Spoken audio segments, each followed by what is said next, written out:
Step 1, you need to report the estate to the master's office. So first, when someone gets buried, you will get from the coroner a death certificate. You need to make a few copies of that as well as the deceased's ID, because you need to submit the originals to the master. So make sure it's certified copies, because some other people like debtors and creditors will also require copies. So make sure that you have a lot of copies. Then once you visited the master, and by the way, if you visit their website beforehand, you will see that there's a lot of documents that you can download and complete in advance.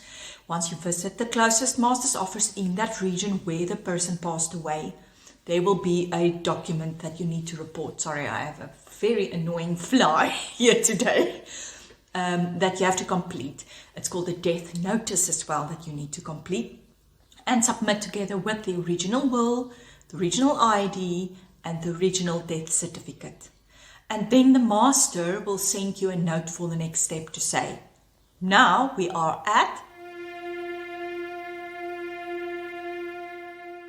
step 2. You can now apply for executorship. So whoever is nominated as the executor in the will can then apply by completing an application form to get authority. The master will consider the qualifications of that person, previous experience of that person, their credentials, and say, okay, fine, I will allow this person to be the executor, or this person needs to find an agent that is more equipped to deal with it, so that, because they don't have the qualifications or whatever reason to do it, or they're too involved or whatever. Then they need to issue a letters of executorship. This process can take at least 3 months, and if there's a backlog, like with COVID, for instance, there was a backlog of almost a year when it came to the issuance of letters of executorship. During this time, nothing can happen in the estate because nobody has the authority to act on behalf of the deceased. So there must be enough money for the people remaining, if they don't earn their own income, to be able to look after themselves during this time. It's very important. So the letters of the executorship is issued. Then you can move on to step 3.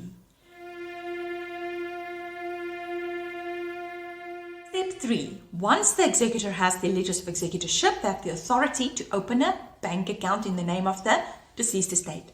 So say it's a Mr. Smith that passed away, then they open an account in the name of estate late Smith at the bank that they have agreements with for better rates. During this time, this will be the only bank details that will be used to receive payments and make payments from, is in that account. At this point, once they've notified the banks, the monies will start being transferred into this account and out of the deceased's account. Which brings us to step 4, debtors and creditors. So at this point, the executor will send the letters of executorship as well as the death notice to all the debtors and creditors. And the way they determine that is by information that they gather from the surviving spouse or family. They'll look at bank accounts, debit orders, regular monies received, and they will go to all those people, send them letters, emails these days to inform them that this person has passed away, tell them what the date of death is, and a statement will be issued as a date of death that still needs to be settled from the estate if there is a specific amount outstanding. And the rates and taxes, for instance, need to be paid 5 months in advance. So all those things then starts to get, either first they get the money in, transfer everything from personal accounts, that all liquidate all assets if necessary.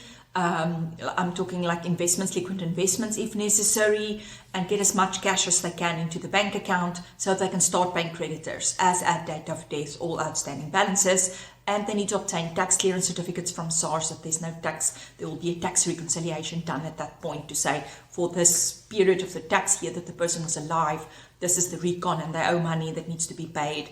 And then is a clearance certificate required from the municipality to say that the rates and taxes is up to date if there was a property involved. Okay. Okay, so all of those things will start at this point, and an advertisement must be placed in the local newspaper as well as the government gazette, notifying all debtors and creditors to make their claims before a certain period of time against the estate, if they have any.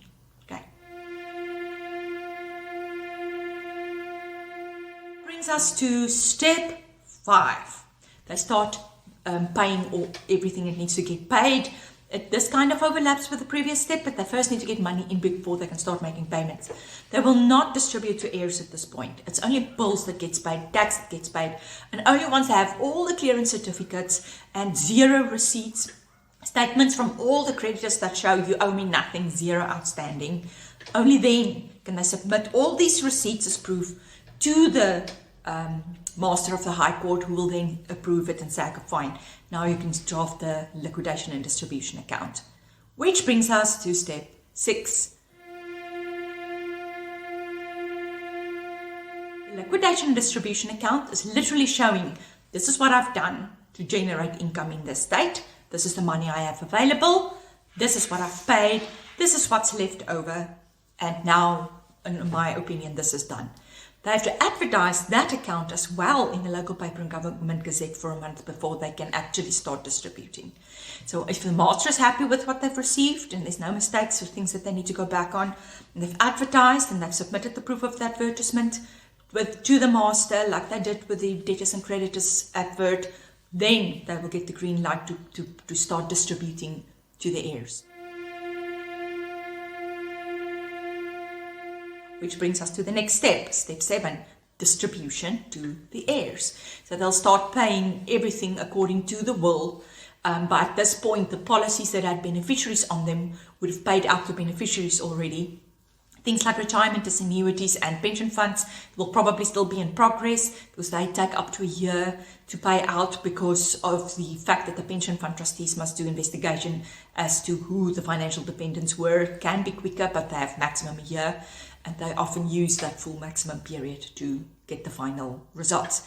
Once payment is made, then that will be sent to the master and they'll sign it off and say, okay, fine. According to us, we're happy that this estate is now finalized, and they'll send the thing with their stamp on that says this is now finalized and the estate is closed. This process on average takes at least 12 months. The average is about 14 months, and it can take much longer if they're struggling to, for instance, with things like firearms, often a thing that's a problem. And then things like transfer of property, if they can't get the property transferred for some reason, can't find the title deed, for instance, things like that. So yeah, it's very important to keep a file and make it easier for the people that stay behind to have everything ready to try and wound up your estate as soon as possible.